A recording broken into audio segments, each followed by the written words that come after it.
This is not a battle. No weapons are raised, no blood is spilled, yet this is one of the most violent moments in Indian mythology. A woman is humiliated, a court laughs, heroes stay silent, and one man dares to pull, while the world watches. By the end of this video, you will understand why this moment changed the Mahabharata forever. What M.V. Dhurandhar hid in plain sight. Why silence is the real villain in this painting.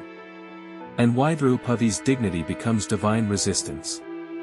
This painting is the Disrobing of Draupadi, created by Indian master M.V. Dhurandhar in the early 20th century. Dhurandhar was known for blending Indian mythological themes with European academic realism. But here, he does something different. He does not glorify heroes. He does not dramatize war. He freezes the exact second when morality collapses. The scene unfolds inside the royal court of Hastinapura. Notice the grandeur, marble floors, golden canopies, jewel-laden kings. This is a place of law, justice, and dharma. And yet, it becomes the stage for one of history's greatest injustices. The irony is deliberate. This humiliation did not begin here. It began with a dice game. Yudhishthira, bound by pride and weakness, loses everything, his kingdom, his brothers, himself. And finally, he stakes Draupadi, a woman treated as property. A queen reduced to a wager. This is the moral collapse that Dhurandhar wants us to confront. Look at Draupadi. Her posture is not dramatic, it is restrained. Her head bows slightly. Her hands are folded, not in surrender, but in plea. She is not begging for mercy, she is asking a question: does dharma exist here? Her expression holds shame, fear, and dignity, all at once. This is crucial. Dhurandhar paints Draupadi not as a victim alone, but as moral conscience incarnate. Now look at Dushasana.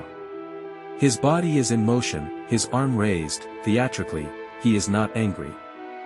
He is enjoying power. That smile is chilling. Because cruelty here is casual, Dhurandhar makes him larger than Draupadi, physically dominating the frame, symbolizing unchecked ego and entitlement.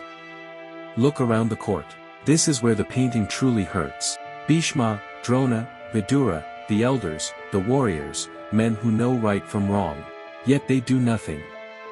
Some look away, some watch silently, some appear conflicted. This silence is louder than any shout. Dhurandhar indicts not just Dushasana, but everyone who chose comfort over courage. Now shift your gaze to the throne. Duryodhana reclines casually, smiling, he is not participating, he is endorsing. Power, when detached from empathy, becomes monstrous. The king's leisure posture contrasts violently with Draupadi's vulnerability.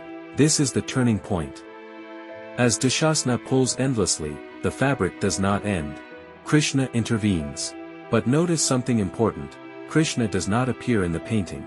His presence is implied, not shown. Why? Because Dhurandhar wants the focus on silence. On the moment before salvation. Divinity arrives only when humanity fails completely. The colors tell a story. Draupadi's muted tones shows vulnerability. Dushasana's gold's arrogance. The court's richness moral decay.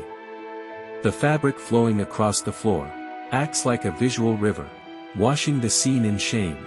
Even the floor bears witness. This painting is not just mythological, it is political, social, timeless. Dhurandhar asks us, who is guilty?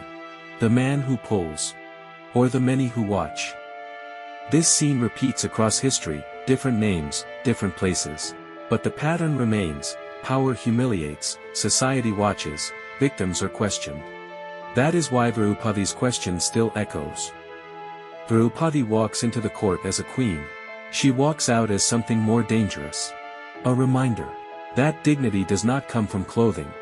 That silence enables evil. And that injustice remembered becomes reckoning. Was Draupadi saved by Krishna, or condemned by human silence? Share your thoughts. And if you want more paintings, subscribe.